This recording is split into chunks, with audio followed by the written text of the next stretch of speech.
Hello hi नमस्ते और पहला उत्तराखंड। तो कहते हैं ना कि किसी भी चीज़ को सिर्फ किताबों तक ही सीमित रखेंगे या पन्नों पर पढ़कर ही सीमित रखेंगे तो शायद उसकी पूरी जानकारी नहीं मिल पाएगी और ना ही आगे चलकर फिर वो किसी तरह का मतलब हमको मदद करेगा इन द सेंस कि प्रैक्टिकली हमको किसी तरह की उससे हेल्प मिलने वाली है। और जो ज़िंदगी है और जो माहौल है बाहर का, चाहे वो सोसाइटी का माहौल हो चाहे किसी ऑफिस का माहौल हो, किसी का भी, सब उसी के पार्ट हैं। तो वो किताबों पे नहीं चलती।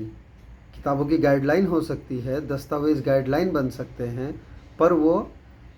आम जो जीवन चल रहा है उसका सहारा नहीं बन सकती, है ना, वो नहीं बन सकती। तो कहने का मतलब ये है कि जब आप किसी भी चीज़ का किताबी ज्ञान ले रहे हों और उसका जब लिटरेचर पढ़ रहे हों तो उसका प्रैक्टिकल ज्ञान लेना भी बहुत ज़रूरी है, उसको जानना बहुत ज़रूरी है। कोई नहीं कह रहा कि आप उसी में डूब जाइए, कोई नहीं कह रहा कि उसी में आप लगे रहें, बट जानना बहुत ज़रूरी है। जैसे एक अगर उदाहरण लें तो किसी को अगर हम हमेशा सेब दिखाते रहे और उसको सेब बता दिया कि ये सेब है, तो कहीं भी किसी भी जगह चले जाए तो पहचान लेगा कि सेब है। बट किसी को अगर हमने सेब के बारे में सिर्फ पढ़ा रखा है और उसकी तस्वीर दिखा रखी है तो शायद कहीं ना कहीं कन्फ्यूजन भी होगी, है ना, क्योंकि उससे मिलता जुलता हो सकता है, कहीं दूसरी जगह कुछ और फल होता हो, कुछ और चीज़ होता हो। और जीवन में कई चीज़ें फिर डाउट पे चलने लगेंगी। और ख़ासकर जब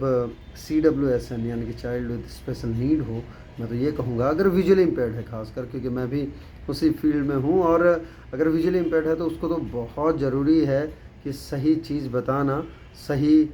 डिस्क्रिप्शन देना, और डिस्क्रिप्शन के साथ साथ उसको वो चीज़ अगर हम उसे फील करने को दे दें, उसे टच करने को दे दें, उसे प्रयोग में लाएगा वो अपने हिसाब से। और जैसे छोटे बच्चे को अगर कोई चीज़ पकड़ा दिया तो क्या करता है, वो खेलता रहता है उसी चीज़ से। सेम चीज़ है, क्योंकि दिख नहीं रही है हमें, लेकिन हमें उसके साथ हम कुछ ना कुछ करते रहेंगे,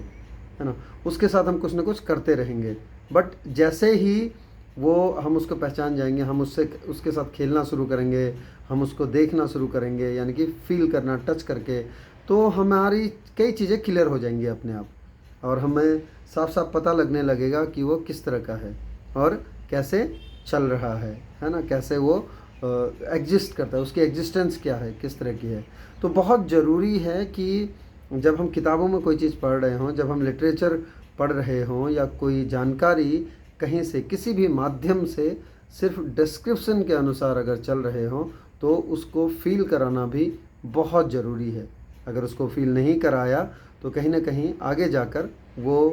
फिर उस चीज़ से, उसको पहचानने से वंचित रह जाता है, या उसको पहचानने में उसे दिक्कतें आती हैं, उसको जानने में दिक्कतें आती हैं।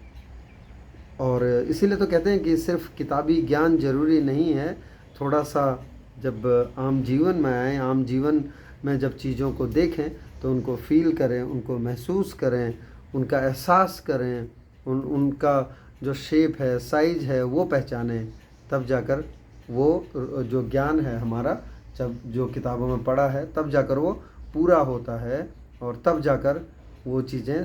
समझ में आ जाती हैं, तब जाकर हमें सही में पता लग पाता है कि ये है क्या, है ना, जो हमने पढ़ा है उसका स्वरूप, उसका आकार ये है ना। बात छोटी सी होती है बट जो असर होता है वो बहुत गहरा होता है और कई चीज़ें आजीवन चलती हैं, पूरी ज़िंदगी भर चलते हैं। तो इसलिए बहुत ज़रूरी है कि जब कोई चीज़ पढ़ रहे हों, जब कोई चीज़ कहीं से लिटरेचर लेके पढ़ रहे हों या कुछ भी पढ़ रहे हों, तो उसका प्रैक्टिकल नॉलेज होना भी बहुत ज़रूरी है। और ख़ासकर अगर CWSN है और VI हैं, यानी कि विजुअली इम्पेयर्ड हैं, दृष्टि दिव्यांग हैं, तब तो वो और भी ज़्यादा आवश्यक हो जाता है, और भी ज़्यादा मैंडेटरी हो जाता है। एक तरह से देखा जाए तो बहुत ज़रूरी हो जाता है। चलिए, आपसे जो भी आप सिखा रहे हों, जो भी आप बता रहे हों किसी विजुअली इम्पेयर्ड को खासकर,